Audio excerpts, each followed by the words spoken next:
오늘 5분 설교 제목은 길과 진리와 생명이신 예수님입니다. 본문은 요한복음 14장 6절. 예수께서 가라사대 내가 곧 길이요 진리요 생명이니 나로 말미암지 않고는 아버지께로 올 자가 없느니라입니다. 먼저 예수님은 나는 길이라고 했습니다. 예수님이 하나님께로 가는 유일한 길이라는 뜻입니다. 영역본에서는 길이 정관사 들을 붙여 유일한 길로 번역했습니다. 죄로 하나님께 대해 죽어 하나님을 알지 못하게 된 인간은 로마서 3장 11절 말씀대로 스스로는 그러한 사실을 깨달을 수도 없고 하나님께로 가는 길도 모르는 절망적인 처지에 있었는데 예수님이 하나님께 이르는 유일한 길이 되어주신 것입니다. 물론 인류는 역사 속에서 끊임없이 하나님을 찾는 몸짓을 해왔습니다. 그러나 그것은 어디엔가 있을 신을 막연히 찾아 덧없는 것이었을 뿐 성경이 말하는 삼위일체 하나님을 찾는 것은 아니었습니다.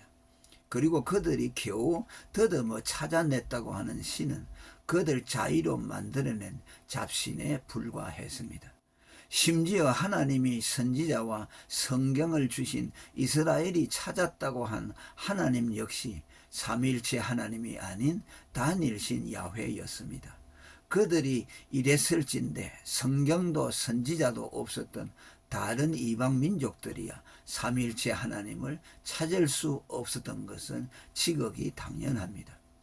이것은 사도 바울이 고린도전서 1장 2절에서 21절에서 이 세상이 자기 지혜로 하나님을 알지 못한다고 했고 고린도전서 2장 9절에 사람의 마음으로도 생각지 못했다고 표현했습니다.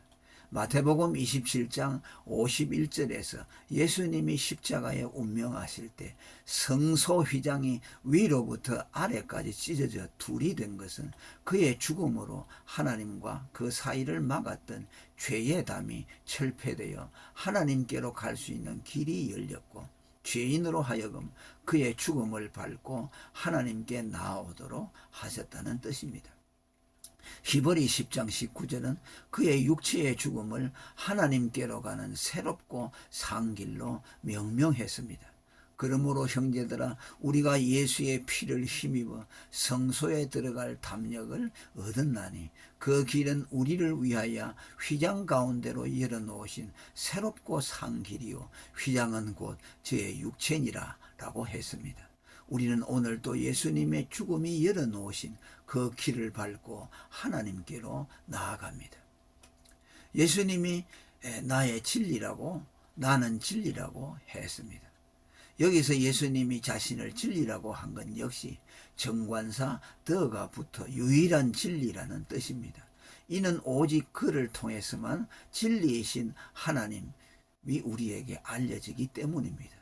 그리고 예수님은 하나님을 나타내시는 계시의 통로로서의 진리인 동시에 계시의 종착지로서의 진리이기도 합니다. 그가 하나님을 계시하시는 즉시 하나님으로 말미암아 그 역시 계시되어 자신과 하나님이 동등일체심이 계시됩니다. 그리고 그와 성부 하나님으로 말미암아 성령이 계시되므로 명실공히 삼위일체가 계시됩니다. 만일 사람의 몸을 입으신 성자 예수님이 세상에 오셔서 죽으시지 않았다면 성자 예수님 안에 계시는 성부 하나님도 알려질 수가 없었으며 아들과 아버지로부터 나오시는 성령도 알려질 수가 없었습니다. 그리고 하나님은 삼위로 계시며 그 삼위가 동등일체로 존재하신다는 것도 영원히 알려질 수 없었습니다. 예수를 믿지 않는 유대인들이 삼위일체 신앙이 아닌 단일신 신앙에 머물 수밖에 없었던 것도 진리이신 예수가 그들에게 없어 삼위일체 하나님이 그들에게 알려질 수가 없었기 때문입니다. 따라서 진리이신 예수를 모르는 것은 삼위일체 하나님을 모르는 것이고 삼위일체 하나님을 모르니 또한 성자 예수님도 모르게 되니 거기서 순한 고리가 형성되는 것입니다. 그리고 이렇게 성자 예수님도 삼위일체 하나님도 모르고서는 아무도 구원을 받을 수 없습니다. 요한복음 17장 3절에 영생은 곧 유일하신 참 하나님과 그의 보내신 자 예수 그리스도를 아는 것이라고 했기 때문입니다. 예수를 믿지 않으면 구원을 받지 못한다는 것은 정확히 말하면 예수를 안 믿어 삼위일체 하나님을 몰라 구원을 받지 못한다는 뜻입니다. 디모데전서 3장 15절에 교회를 진리의 기둥과 터라고 한 것은 그곳이 삼위일체 하나님 위에 건설되어 있다는 뜻인 동시에 삼위일체 하나님 진리를 가르치는 곳이라는 뜻이기도 합니다. 만일 교회가 성도들에게 삼위일체 하나님 신앙을 제대로 가르치지 않는다면 그것은 그들을 하나님 무지에 빠뜨리고 나아가 그들로 하여금 구원에 이르지 못하게 하는 불행한 결과에 이르게 할 것입니다. 예수님이 나는 또 생명이라고 했습니다. 우리 조상 아담이 범죄한 이후로 세상엔 생명이 없었습니다. 원죄자 아담을 비롯해 그의 죄와 사망을 유전받아 난 모든 인류는 날 때부터 죽음을 탯줄처럼 목에 감고 태어났기 때문입니다. 지금도 끊임없이 새 생명이 태어나고 있으나 갓 태어난 그 파릇한 새 생명이 겉으론 생기로 충만해 보이나 아담의 원죄를 유전받은 그에게도 이미 죽음이 드리워져 있습니다. 이런 죽음의 세상에 죄와 죽음과 상관없는 유일한 참 생명이 우리에게 오신 것입니다. 그가 예수 그리스도입니다. 그의 탄생을 두고 요한 1서 1장 2절은 생명이 나타났다고 했고 그를 본 것을 영원한 생명을 보았다고 했습니다.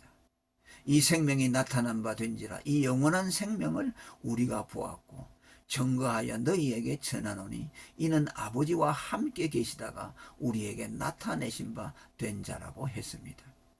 비로소 생명다운 참 생명이 나타나게 된 것입니다.